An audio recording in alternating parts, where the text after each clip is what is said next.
Mukhang wa-epek ang mga ginagawang pagpapahid ng putik kay Vice President Sara Duterte ng mga kritiko nito. Ano ba naman kahit anong paninira at alegasyong ibinabato sa pangalawang Pangulo ay heto't nananatiling mataas ang trust at performance ratings nito. Base sa resulta ng tugon ng masa survey ng Octa Research Group na isinagawa noong December 10 to 14, 2023, nakakuha si VP Sara ng 77% trust rating na mas mataas ng 2 puntos kumpara noong October 2023. Mas mataas rin ito ng 1 puntos mula sa katandem nito noong 2022 elections na si President Bongbong Marcos na may 76% trust rating. Mas mataas naman ito ng 13% kumpara kay House Speaker Martin Romualdez na may 64% at 18% kumpara kay Senate President Juan Miguel Zubiri. Si VP Sara din ang may pinakamababang nakuha na distrust rating na nasa 5% lang. Nananatili namang buo at solido ang tiwala ng Mindanao kay VP Sara na may 99%.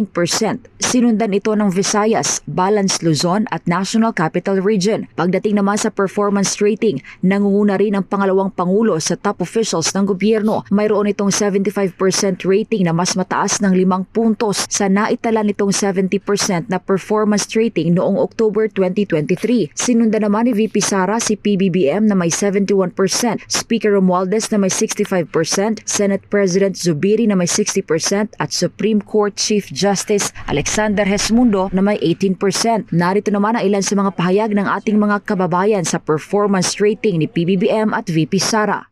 Kung sa performance nila, kung 100% naman yung binibigay nila, tapos maganda yung survey ng tao, di okay. Diba? Pero kung marami kasing binabatong issue sa kanila so tao na ang bahala doon. Well, si Sara okay naman siya. Wala naman siyang comment Wala namang comment si VP Sara. Magkasama naman sila ni President Bongbong. Okay naman yung nila tatakbo nila. Nga lang, nagmamahal yung bilihin, pero yung sa may hindi sila atag dito na ipapamalita, pero okay naman yung ni President Marcos.